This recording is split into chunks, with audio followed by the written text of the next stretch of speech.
আসসালামু আলাইকুম। এটিএন বাংলা সংবাদে সবাইকে স্বাগত জানাচ্ছি। ফিরোজ তোহা। শুরুতে বিআরবি কেবলস সংবাদ শিরোনাম। নির্বাচন প্রতিহতের চেষ্টা করলে ব্যবস্থা নেওয়ার হুঁশিয়ারি সিএসির। সুষ্ঠু ও শান্তিপূর্ণ ভোট আয়োজনে কঠোর হবে আইন শৃঙ্খলা রক্ষাকারী বাহিনী।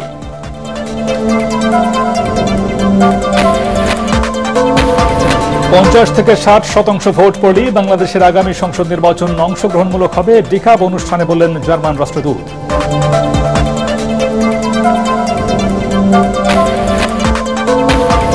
লটারির মাধ্যমে 64 জেলায় এসপি পদায়ন করে প্রজ্ঞাপন জারি। আগের নির্বাচনে কেউ দায়িত্ব পালন করেননি, জানালেন স্বরাষ্ট্র উপদেষ্টা।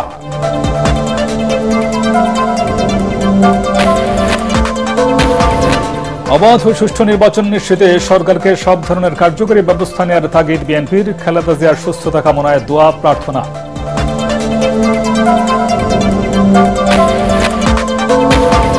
এবং ভয়াবহ আগুনে সর্বশান্ত করাইল বস্তির বাসিন্দারা। নতুন করে ঘর গোছানোর কাজে ব্যস্ত তারা। ক্ষতিগ্রস্তদের পুনর্বাসনে সহায়তা দেবে সরকার।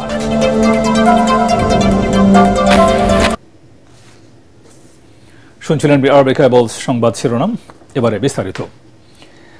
যারা নির্বাচন প্রতিহতের ঘোষণা দিয়েছে তাদের বিরুদ্ধে কঠোর ব্যবস্থা নেওয়ার হুঁশিয়ারি দিয়েছেন প্রধান নির্বাচন কমিশনার এএমএম নাসির উদ্দিন। তিনি বলেন, সুষ্ঠু, শান্তিপূর্ণ ও নিরপেক্ষ নির্বাচন আয়োজনে আইনশৃঙ্খলা বাহিনী সর্বোচ্চ প্রস্তুতি নিয়ে মাঠে নামছে। সকালে পিলখানায় বিজিবি সদর দপ্তরে নির্বাচনী প্রশিক্ষণ ও মহড়ায় অংশ নিয়ে সাংবাদিকদের প্রশ্নের জবাবে সিইসি এসব কথা বলেন। মনির হোসেন তবুর রিপোর্ট। শান্তিপূর্ণভাবে অনুষ্ঠিত হচ্ছে ভোট গ্রহণ, তবে কেন্দ্র দখল করে ভোট জালিয়াতি করতে হানা দেয় একটি দলের সমর্থকরা। স্লোগান দিয়ে কেন্দ্রে প্রবেশের চেষ্টা করে তারা। পরিস্থিতি নিয়ন্ত্রণে স্থানীয় প্রশাসন সহায়তার জন্য খবর দেয় বিজিবিকে। কিছুক্ষণের মধ্যেই ঘটনাস্থলে এসে পরিস্থিতি নিয়ন্ত্রণে আনে বিজিবি।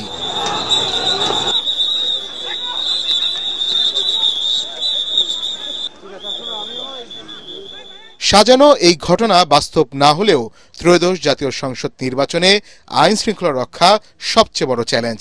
ভোটের দিন যে কোনো কেন্দ্র দখলের ষড়যন্ত্র করতে পারে দুষ্কৃতিকারীরা। হামলা, ভাঙচুর, এমনকি ব্যালট বক্স ছিনিয়ে নিতে পারে তারা। এসব শঙ্কা বিবেচনা করে সরেজমিনে নির্বাচনী প্রশিক্ষণ নিচ্ছেন বিজিবি সদস্যরা। এটা তো আরো ইমপ্রুভ করবে গ্রাজুয়ালি, এবং ভোট আস্তে আস্তে ভোটের তারিখ আস্তে আস্তে দেখবেন যে everything is falling in line এবং সবকিছু ঠিক হয়ে যাবে। আমরা তো আইন শৃঙ্খলা বাহিনীর সাথে 30 তারিখে আবার বসছি উইথ স্পেসিফিক প্রপোজালস এবং ওখানে সব ডেপ্লয়মেন্ট স্ট্র্যাটেজিটা ফাইনাল হবে। ঝুঁকিপূর্ণ ভোট কেন্দ্র প্রসঙ্গে প্রধান নির্বাচন কমিশনার বলেন, ঝুঁকি বিবেচনা করে কেন্দ্রগুলোতে লাল, হলুদ ও সবুজ জোনে ভাগ করে বাহিনী মোতায়েন করা হবে। যারা প্রতিহত করার ঘোষণা দিচ্ছে, যারা সব ধরনের ব্যবস্থা আমরা নিব, যাতে কেউ সহযোগিতা লাগবে, আপনাদের সহযোগিতা লাগবে, সাংবাদিকদের সহযোগিতা লাগবে, দেশবাসীর সহযোগিতা লাগবে, ভোটারদের সহযোগিতা লাগবে। সবাই মিলে এই ধরনের সিচুয়েশন, অনাকাঙ্ক্ষিত সিচুয়েশন আমরা প্রতিহত করব এবং ইনশাআল্লাহ অনাকাঙ্ক্ষিত সিচুয়েশন হবে না। মানুষ তো সবাই বুঝতেছে যে এটা সুন্দর, সবাই এটা সুন্দর নির্বাচন চায়। এ সময় বিজিবি মহাপরিচালক মেজর জেনারেল মোহাম্মদ আশরাফুজ্জামান সিদ্দিকী সহ বাহিনীর ঊর্ধ্বতন কর্মকর্তারা উপস্থিত ছিলেন। আসছে নির্বাচনে বিজিবির 1210 প্লাটুন সদস্য সারা দেশে নির্বাচনী দায়িত্ব পালন করবেন। মনির হোসেন তপু, এটিএন বাংলা, ঢাকা। বাংলাদেশের আগামী সংসদ নির্বাচনে 50 থেকে 60% ভোট পড়লেই তা অংশগ্রহণমূলক হবে বলে আশা করছেন জার্মান রাষ্ট্রদূত ডক্টর রুডিগার লোটস। সকালে জাতীয় প্রেসক্লাবে কূটনৈতিক প্রতিবেদকদের সংগঠন ডিক্যাব টকে তিনি বলেন, আগামী নির্বাচন বাংলাদেশের জন্য গুরুত্বপূর্ণ ও চ্যালেঞ্জিং। এই নির্বাচনে সকল গোত্রের মানুষ যেন ভোট দিতে পারে, শান্তিপূর্ণ পরিবেশে প্রচারণা চালাতে পারে এবং ভোটাররা অভিমত প্রকাশের স্বাধীনতা পায়, এমন আশাবাদ জানান রাষ্ট্রদূত। জার্মানি আগামী নির্বাচনে বাংলাদেশকে সহযোগিতা করতে প্রস্তুত বলেও জানান Rudiger. We very much support the whole process led by Professor Yunus to the elections in February. We are convinced, together with our European partners, that the country needs free and fair and credible elections. We have the impression that the country all in all is on a good way to achieve that.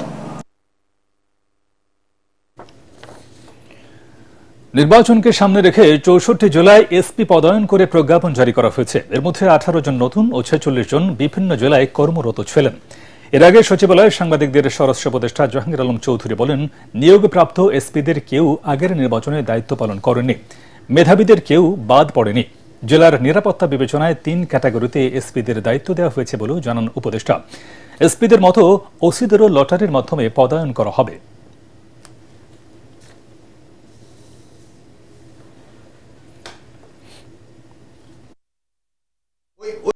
যেইভাবে lottery করার ওইভাবেই lottery করেছি। এইটার ক্ষেত্রে আমরা 3টা criteria নির্ধারণ করছি, A category, B category, C category. এটা করা হয়েছে জেলার আয়তনের বেসিস না, আমরা ওই আইন শৃঙ্খলা পরিস্থিতির উপর নির্ভর করে এবং ওই জেলাগুলি নির্ধারণ করে তারপর আমরা এসপিদেরও ওই রকম করছি কারে করে দিব। প্রথম হলো আমাদের টোটাল এসপি ছিল মনে হয় 64 এই জেলায়। তো 64-এর থেকে আমরা 15 আর 3 18 জন আমরা উঠে আনছি। 18 জনের জায়গায় আমরা নতুন জন দিছি, আর যারা পুরানো ছিল ওখানেই। তারপরে ওই লটারি করে যারটা যেই জেলায় যার কপাল আসছে ওই জেলা ছেয়ে পড়ছে। একটি অবাধ ও সুষ্ঠু নির্বাচন নিশ্চিতে সরকারকে সব ধরনের কার্যকরী ব্যবস্থা নেওয়ার তাগিদ দিয়েছেন বিএনপির সিনিয়র যুগ্ম মহাসচিব রুহুল কবির রিজভী। নির্বাচনে যেন সাধারণ মানুষ নির্বিঘ্নে ভোট দিতে পারে সেই ব্যবস্থা নেওয়ার আহ্বান জানান তিনি। বেগম খালেদা জিয়ার সুস্থতা কামনায় সকালে নয়াপল্টনে দোয়া মাহফিলে রিজভী এসব কথা বলেন। এ সময় তিনি অভিযোগ করেন, শেখ হাসিনা হরিলুট করে দেশটাকে অন্য একটি দেশের আজ্ঞাবহ করে রাখতে চেয়েছিলেন। অধ্যাপক ড মোহাম্মদ ইউনূসের মতো একজন গুণী অর্থনীতিবিদ দেশ পরিচালনার পরও দারিদ্রতা বাড়ায় আক্ষেপ জানান বিএনপির এই মুখপাত্র।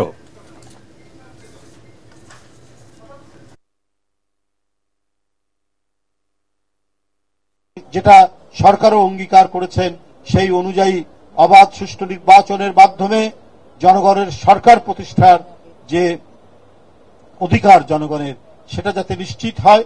কারণ 15.5 বছর শেখ হাসিনা জনগণের সরকার গঠন করার যে জনগণের যে ক্ষমতা সেটা কেড়ে নিয়েছিল। সেই পরিস্থিতি থেকে উত্তরণ ঘটাবে অন্তর্বর্তী সরকার। তারা নিরপেক্ষ সরকারের দায়িত্ব পালন করছেন, সেই দায়িত্ব পালন করবেন। নতুন করে ঘর গোছানোর কাজে ব্যস্ত কড়াইল বস্তির বাসিন্দারা। আগুনে সর্বশান্ত হয়ে খোলা আকাশের নিচে থাকা এসব মানুষ ঋণ করে হলেও ঘুরে দাঁড়াতে চান।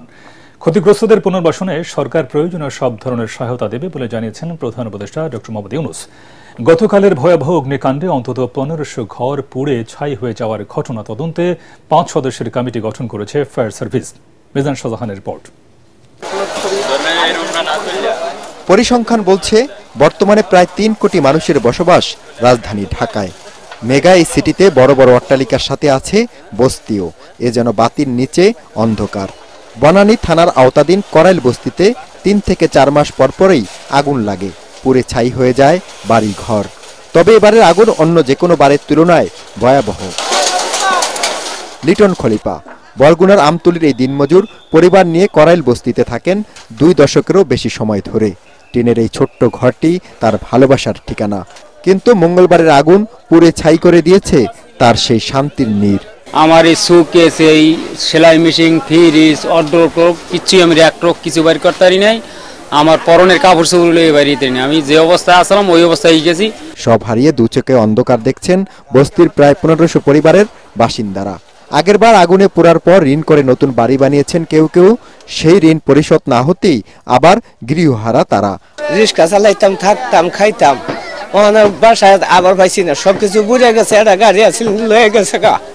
একবার পয়সা উঠেছে ঋণ পিন করে এই ঋণ এখনো শোধ করতে পারিনি, আবার এই যে পড়লো। বাড়িতেও নাই কিছু, এখন সরকারি জায়গা বস্তি এলাকায় সবাই থাকে, এখন আমরা থাকি।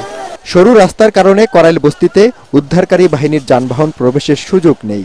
ফলে আগুন নিয়ন্ত্রণে বেগ পেতে হয় ফায়ার সার্ভিস কর্মীদের। আগুনটা তো লাগে আপনার ভিতর সাইডে, এই ভিতর সাইডে গাড়িগুড়ি ঢোকার কোনো ব্যবস্থা নাই। রাস্তাও তো এরকম, রাস্তা তো নাই বলতে গেলেই চলে। আমার মারও পাই না, আমার বাবারও পাই না, কেউ পাই না। আমরা 3 ভাই 1 বোন। লাইনের গ্যাস না থাকায় শত শত পরিবার রান্নার কাজে ব্যবহার করছে সিলিন্ডার। কোনো কারণে একটি সিলিন্ডার বিস্ফোরিত হয়ে অগ্নিকাণ্ড হলে অসংখ্য সিলিন্ডার বিস্ফোরণ হওয়ার আশঙ্কা থেকেই যায়। আগুন লাগার পর পরিবারের সদস্যদের নিয়ে নিরাপদে বের হয়ে যেতে পারলেও শেষ সম্বলটুকু পুড়ে ছাই হয়েছে আগুনে। এমনকি দিন আনে দিন খাওয়া এসব মানুষের শেষ সঞ্চয়টুকু পুড়ে ছারকার হয়েছে। বুকের ভিতর তুষের আগুন চাপা দিয়ে আবারও ঘুরে দাঁড়ানোর চেষ্টা করছেন এসব বস্তিবাসী। মিজান শাহজাহান, এটিএন বাংলা, ঢাকা। আন্তর্জাতিক অপরাধ ট্রাইব্যুনালকে নিয়ে বিরূপ মন্তব্যের জেরে বিএনপি নেতা ফজলুর রহমানের বিরুদ্ধে আদালত অবমাননার অভিযোগ আনা হয়েছে। গত 23 নভেম্বর চ্যানেল 24-এর মুক্তবাক অনুষ্ঠানে তিনি ট্রাইব্যুনালের বিচার মানি না বলে মন্তব্য করেন। রোববার ট্রাইব্যুনালের চেয়ারম্যানের উপস্থিতিতে এ বিষয়ে শুনানির দিন ধার্য করা হয়েছে বলে জানিয়েছেন প্রসিকিউটর গাজী এম.এইচ. তামিম। প্রসিকিউশন জানিয়েছে, গত 23 নভেম্বর চ্যানেল 24-এর একটি টক শোতে অংশগ্রহণ করেন বিএনপি নেতা ফজলুর রহমান। ওই টক শোতে ট্রাইব্যুনালকে উদ্দেশ্য করে তিনি বলেন, আমি প্রথম দিন থেকে বলছি এই কোর্ট আমি মানি না। প্রসিকিউটর গাজী এম.এইচ. তামিম জানিয়েছেন, এই আইনে বলা আছে কোন ব্যক্তি এই ধরনের কর্মকাণ্ড করলে তার বিরুদ্ধে ট্রাইব্যুনাল একটি প্রসিডিংস ইস্যু করে তার বিরুদ্ধে ব্যবস্থা নিতে পারবে। এক্ষেত্রে আদালত 1 বছরের বিনাশ্রম কারাদণ্ড ও আর্থিক জরিমানা করতে পারবেন। তবে এই আইনে বলা আছে সবকিছু শুরুর আগেই অভিযুক্তকে একটি নোটিশ ইস্যু করে ট্রাইব্যুনালে ডেকে আনতে হবে এবং ট্রাইব্যুনাল তার বক্তব্য শুনবেন। আধুনিক ও সময়োপযোগী প্রশিক্ষণের মাধ্যমে প্রয়োজনীয় সক্ষমতা অর্জন করে বর্তমান পৃথিবীর চ্যালেঞ্জ মোকাবেলায় প্রস্তুত থাকতে সাঁজোয়া কোরের সদস্যদের প্রতি আহ্বান জানিয়েছেন সেনাবাহিনী প্রধান জেনারেল ওয়াকারুজ্জামান। সকালে বগুড়া সেনানিবাসের আর্মড কোর সেন্টার অ্যান্ড স্কুলে সাঁজোয়া কোরের বাৎসরিক অধিনায়ক সম্মেলনে তিনি এই আহ্বান জানান। এ সময় সম্মেলনে উপস্থিত সাঁজোয়া কোরের ইউনিটগুলোর অধিনায়ক এবং অন্যান্য কর্মকর্তাদের উদ্দেশ্যে নানা দিক নির্দেশনা দেন সেনাপ্রধান। অনুষ্ঠানে GOC army training and doctrine command সাঁজোয়া কোরের colonel commandant, DGNSI adjutant general, GOC 11 পদাতিক ডিভিশন ও এরিয়া কমান্ডার বগুড়া এরিয়া এবং সেনা সদরের ঊর্ধ্বতন সামরিক কর্মকর্তারা উপস্থিত ছিলেন।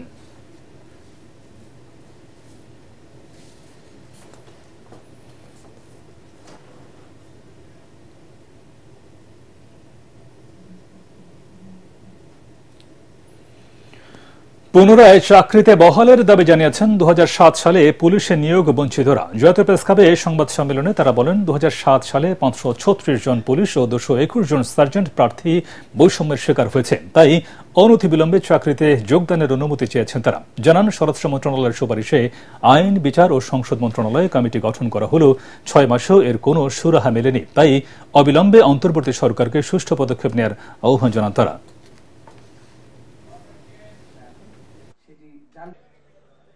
মাননীয় প্রধান উপদেষ্টা নিয়োগ বঞ্চিত 757 জন এসআই ও সার্জেন্টদের অনতিবিলম্বে চাকুরিতে যোগদানের অনুমতি প্রদান করে রাষ্ট্রের সেবায় অংশগ্রহণের আদেশ প্রদান করে আপনি বাংলাদেশে আরেকটি মানবিক দৃষ্টান্ত স্থাপনের অনুরোধ করছি।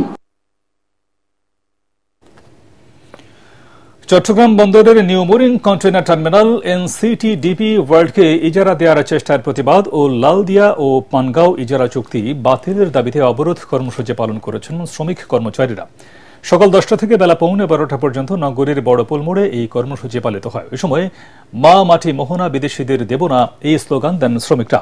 অবরোধ কর্মসূচি চলাকালে তারা বলেন, বন্দর দেশের লাইফ লাইন, এনসিটি স্বয়ংসম্পূর্ণ লাভজনক স্থাপনা, জীবন থাকতে বন্দর বিদেশিদের হাতে ছাড়তে দেয়া হবে না বলে সতর্ক করেন শ্রমিকরা। প্রয়োজনে দেওয়া হবে হরতাল। এই সরকার ধৈর্য রাখতে পারছে না, তাদের স্বার্থ কি এই দেশের জনগণের সেটা প্রশ্ন। আজকে বঙ্গোপসাগর ভূ রাজনীতির রণভূমিতে পরিণত হয়েছে। এটি শুধু বন্দর চুক্তি না, এটা একটা কৌশলগত চুক্তি।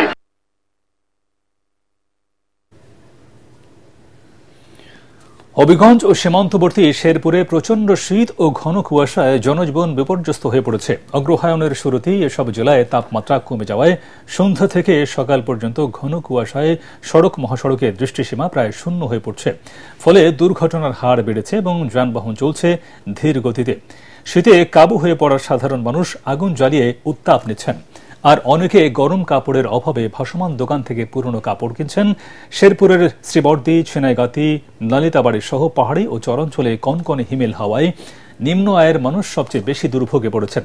ভোরে প্রচণ্ড ঠান্ডায় কৃষক শ্রমিকদের কাজেও বিঘ্ন ঘটছে। শীতজনিত সর্দি, জ্বর ও বিভিন্ন রোগে হাসপাতালে রোগীদের সংখ্যা বাড়ছে। এদিকে শেরপুরবাসী বলছেন, জেলায় আবহাওয়া অফিস না থাকায় তাপমাত্রার ওঠানামা সম্পর্কে নির্ভরযোগ্য কোনো তথ্য পাচ্ছেন না তারা। রাঙ্গামাটি পার্বত্য জেলা পরিষদের তৃতীয় দিনের মতো কমপ্লিট শাটডাউন কর্মসূচি পালন করছে কোটা বিরোধী ঐক্যজোট, সাধারণ শিক্ষার্থী ও সচেতন নাগরিক কমিটি। কোটা বৈষম্য, প্রশ্ন জালিয়াতি, পরীক্ষার ফল প্রকাশে জালিয়াতি, নিয়োগ বাণিজ্য বন্ধ ও নভেম্বর মাসের মধ্যে শিক্ষক নিয়োগের দাবিতে এই কর্মসূচি পালন করা হচ্ছে। শুরুতে জেলা পরিষদের মূল ফটক বন্ধ করে বিক্ষোভ সমাবেশ করেন বিক্ষুব্ধ আন্দোলনকারীরা। দাবি মেনে না নেওয়া পর্যন্ত শাটডাউন কর্মসূচি চালিয়ে নেওয়ার ঘোষণা দেন তারা।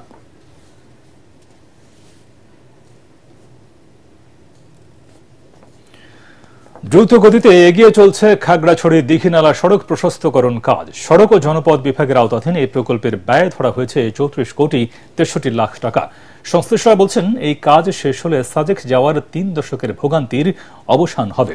সেই সাথে এই অঞ্চলে বাড়বে পর্যটক ও বাণিজ্যিক কার্যক্রমের গতি। খাগড়াছড়ি থেকে আবু দাউদের রিপোর্ট, জানাচ্ছেন ফারহিন ইসলাম টুম্পা। পর্যটন কেন্দ্র সাজেকের পাশাপাশি দীঘিনালা, বাঘাইছড়ি ও লংতো উপজেলার মানুষের চলাচলের জন্য গুরুত্বপূর্ণ খাগড়াছড়ি দীঘিনালার এই সড়ক। পাহাড়ি ঢালু দীর্ঘ এই সড়কে রয়েছে 50টির বেশি পাক। এছাড়াও সরু এই সড়কে দুটি গাড়ি মুখোমুখি চলাচলে পর্যাপ্ত জায়গা না থাকায় প্রায়ই ঘটে দুর্ঘটনা। দৈনিক হাজার হাজার গাড়ি এই রাস্তায় চলাফেরা করে। পূর্বে 12 ফুট রাস্তা ছিল, 12 ফুট রাস্তার পাশাপাশি 3 ফুট করে 6 ফুট সোলিং ছিল। একটা গাড়ি যখন ক্রসিং করতে যাওয়া হতো তখন দেখা গেছে যে গাড়িটা সোলিং এর উপরে যখন একটা চাকা ফালাই দেওয়া হতো, এখানে গর্তের কারণে বিভিন্ন ভাঙ্গার কারণে এখানে দুর্ঘটনার সম্মুখীন হইতে হইতো। আমাদের একটা সিএনজি মাহেন্দ্র রাস্তার নিচে নামাই দিতে হইতো। ইট সোলিং অনেক সময় স্লিপ করে গাড়িটা পড়ে যেত। 3 ফিট 6 ফিট সোলিং তুলে যখন 18 ফিট করবে তাহলে আমাদের জন্য সুবিধা হবে। আমাদের সড়কগুলো হওয়ার কারণে আমরা অনেকগুলো খুশি। আমরা দ্রুত কংকর ভাঙা শেষ করার চেষ্টা করব। এই রাস্তাটা হলে মানুষের অনেক উপকার হবে। দীঘিনালা রোডে গাড়ি বেশি হওয়ার কারণ সাজেক পর্যটক যায় অনেক বেশি। যদি 18 ফুট হয়ে যায় আশা করি দুর্ঘটনা হবে না। সড়ক ও জনপদ বিভাগ বলছে, দুর্ঘটনা রোধে সড়কটি 18 ফুটে উন্নীত করার লক্ষ্যে দরপত্র শেষে ঠিকাদার প্রতিষ্ঠানকে কার্যাদেশও দেওয়া হয়েছে। আমরা যে ঠিকাদার অলরেডি আপনারা দেখেছেন যে কাজ শুরু করেছে। আমরা বিশ্বাস করি এই সড়কটি 18 ফিটে প্রশস্তকরণের কাজ শেষ হলে তাদের যে যাতায়াতের ঝামেলাগুলো ছিল এটি সুন্দর কোঠায় নেমে আসবে এবং তাদের যাতায়াতটা আরো নির্বিঘ্ন হবে এবং ঝুঁকিমুক্ত হবে বলে আমরা আশা প্রকাশ করছি। কার্যাদেশ অনুযায়ী নির্ধারিত 6 মাসের মধ্যেই সড়ক প্রশস্তকরণ কাজ শেষ করা হবে বলে আশা ঠিকাদার সংশ্লিষ্টদের। Bureau report, ATN Bangla. Pubali bank বাণিজ্য সংবাদ।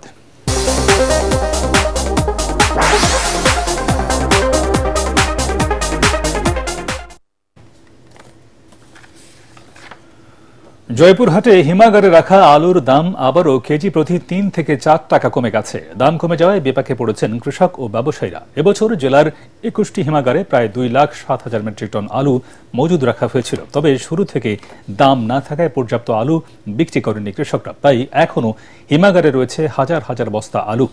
বর্তমানে এসব আলু বিক্রি হচ্ছে 15 থেকে 20 টাকা কেজি দরে। এতে ক্ষতিগ্রস্ত কৃষক ও ব্যবসায়ীরা। আলুর ন্যায্য দাম পেতে সরকারের হস্তক্ষেপ চেয়েছেন তারা।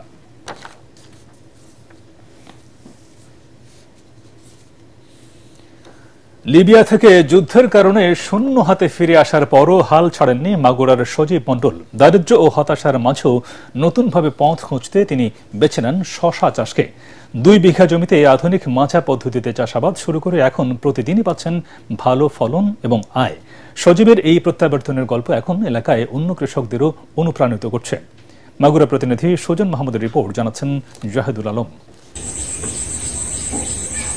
ভাগ্য বদলের আশায় লিবিয়া পাড়ি দিয়েছিলেন মাগুরার সজীব মণ্ডল, কিন্তু যুদ্ধ শুরুর কারণে 1 বছরও থাকতে পারেননি সেখানে।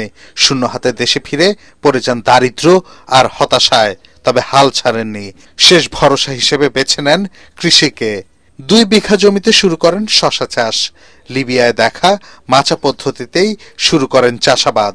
এরপরেই শুরু হয় তার ভাগ্য বদল। ওই দেশে যুদ্ধ বাধার কারণে আমি দেশে ফিরার পরে আমি এসে এই চাষটা শুরু করি। এই চাষটা শুরু করে আমি অনেকটাই বর্তমান লাভবান। সজীবের সফলতা দেখে আশেপাশের কৃষকদের মধ্যেও তৈরি হয়েছে নতুন আগ্রহ।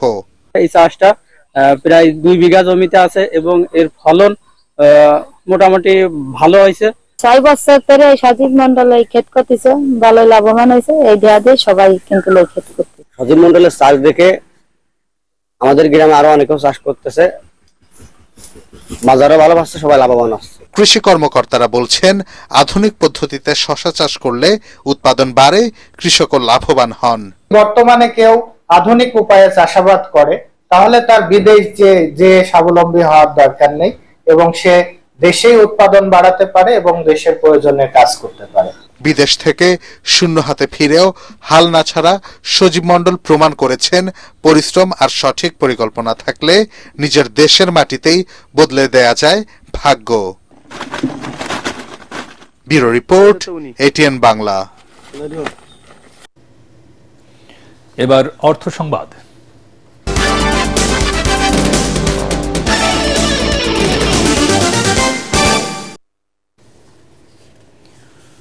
দেশীয় জাত, আধুনিক প্রযুক্তি, প্রাণী সম্পদে হবে উন্নতি, এই প্রতিপাদ্য নিয়ে নাটোরে শুরু হয়েছে জাতীয় প্রাণী সম্পদ সপ্তাহ ও প্রদর্শনী। উপলক্ষে সকালে নবাব সিরাজউদ্দৌলা সরকারি কলেজ মাঠে প্রদর্শনীর উদ্বোধন করেন জেলা প্রশাসক আসমা শাহিন।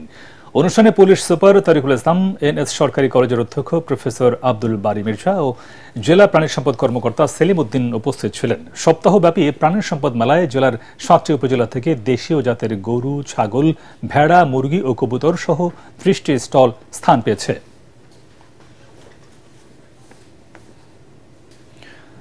প্রান্তিক খামারিদের নিরলস প্রচেষ্টার কারণে গরু আমদানি না করেও কোরবানির ঈদ উদযাপন করা সম্ভব হচ্ছে বলে জানিয়েছেন পরিকল্পনা উপদেষ্টা ডক্টর ওয়াহিদ উদ্দিন মাহমুদ। বুধবার জাতীয় প্রাণী সম্পদ সপ্তাহের উদ্বোধনী অনুষ্ঠানে এসব কথা বলেন তিনি। প্রথমবারের মতো জাতীয় প্রাণী সম্পদ সপ্তাহ উপলক্ষে মূল অনুষ্ঠানের আয়োজন করা হয় বাংলাদেশ চীন মৈত্রী সম্মেলন কেন্দ্রে। অনুষ্ঠানে পরিকল্পনা উপদেষ্টা বলেন, ক্ষুদ্র ও মাঝারি উদ্যোক্তাদের ধারাবাহিক সহায়তা দিতে পারলেই জাতীয় অর্থনীতিতে তাদের অবদান বাড়বে। প্রাণী পালনের সময় তাদের প্রতি সহানুভূতিশীল হতে খামারিদের প্রতি আহ্বান জানান প্রাণী সম্পদ উপদেষ্টা।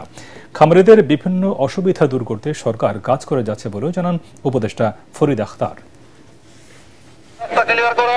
কোরবানির পরে যে চামড়া আসে সেটা শিল্প মন্ত্রণালয়ে দেওয়া হয়, অথচ চামড়াটা আসে আমাদের এই প্রাণী সম্পদের পালন করা গরুর মাধ্যমে। আমরা চাই যে এটা আমরাই রক্ষণাবেক্ষণ করব এবং আমরাই সেটা বাজারে দেব। এত প্রতিকূলতার মধ্যেও এই পশু সম্পদের স্বয়ংসম্পূর্ণ অর্জন করেছি, এটা আমাদের জন্য বিশেষভাবে একটা কৃতিত্ব। সামাজিক বনায়নের নামে দেশের প্রাকৃতিক বনায়ন ধ্বংস করা হয়েছে বলে অভিযোগ করেছে society for environment and human development suit. সংস্থাটি বলছে, রাষ্ট্রীয় ও বেসামরিক সংস্থার স্বার্থান্বেষী প্রকল্পের মাধ্যমে বাণিজ্যিক উদ্দেশ্যে সামাজিক বনায়নের নামে শালবন ধ্বংস, মধুপুর ও পার্বত্য চট্টগ্রামের রাবার চাষ ও জনগোষ্ঠীর জীবন ঝুঁকিতে ফেলা হয়েছে। সকালে রাজধানীর সেডাপ মিলনায়তনে প্রান্তিক মানুষ ও পরিবেশ নিয়ে গবেষণা প্রকাশন অনুষ্ঠানে তারা এসব কথা বলেন। এ সময় সমাজের পিছিয়ে পড়া জনগোষ্ঠীর সুরক্ষা ও জীবনমান উন্নয়নে সরকারের সহায়তা চাওয়া হয়।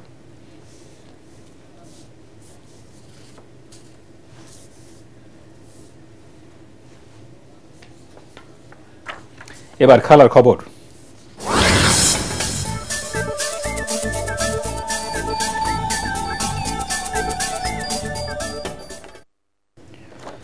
কোনো ব্যর্থতাই চিরস্থায়ী নয়, এবার তাই আয়ারল্যান্ডকে কাছে পেয়ে জয়ের আশায় বুক বাঁধছে বাংলাদেশ। চট্টগ্রামের বীরশ্রেষ্ঠ ফ্লাইট লেফটেন্যান্ট মতিউর রহমান স্টেডিয়ামে জয় দিয়ে আইরিশদের বিপক্ষে 3 ম্যাচের টি-20 সিরিজ শুরু করতে চান টাইগার অধিনায়ক লিটন দাস। অবশ্য প্রায় মাসখানেক আগে এই মাঠেই সফরকারী ওয়েস্ট ইন্ডিজের বিপক্ষে 3 ম্যাচের টি-20 সিরিজ 3-0 হেরেছিল বাংলাদেশ।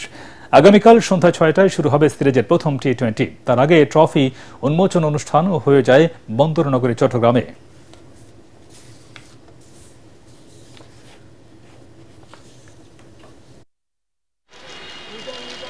আমি এখানেও চাই যে আমরা প্লেয়াররা টাফ সিচুয়েশনে পড়বো, বাট টাফ সিচুয়েশনে পড়ার পর যে জিনিসটা হয়েছে লাস্ট সিরিজে আমরা জিততে পারিনি, বাট এবার চেষ্টা করবো যেন ওখান থেকে টাফ থেকে বের হয়ে যেন ম্যাচগুলো উইন করতে পারি। শেষ করার আগে বিআরবি কেবলস সংবাদ শিরোনাম আরেকবার। নির্বাচন প্রতিহতের চেষ্টা করলে ব্যবস্থা নেওয়ার হুঁশিয়ারি সিএসির। সুষ্ঠু ও শান্তিপূর্ণ ভোট আয়োজনে কঠোর হবে আইন শৃঙ্খলা রক্ষাকারী বাহিনী।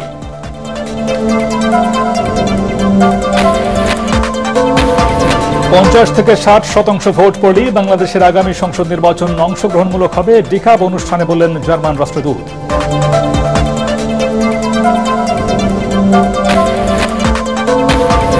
লটারির মাধ্যমে 64 জেলায় এসপি পদায়ন করে প্রজ্ঞাপন জারি। আগের নির্বাচনে কেউ দায়িত্ব পালন করেননি, জানালেন স্বরাষ্ট্র উপদেষ্টা।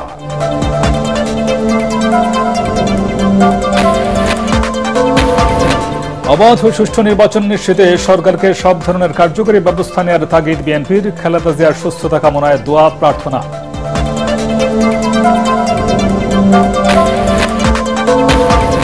এবং ভয়াবহ আগুনে সর্বশান্ত কড়াইল বস্তির বাসিন্দারা। নতুন করে ঘর গোছানোর কাজে ব্যস্ত তারা। ক্ষতিগ্রস্তদের পুনর্বাসনে সহায়তা দেবে সরকার।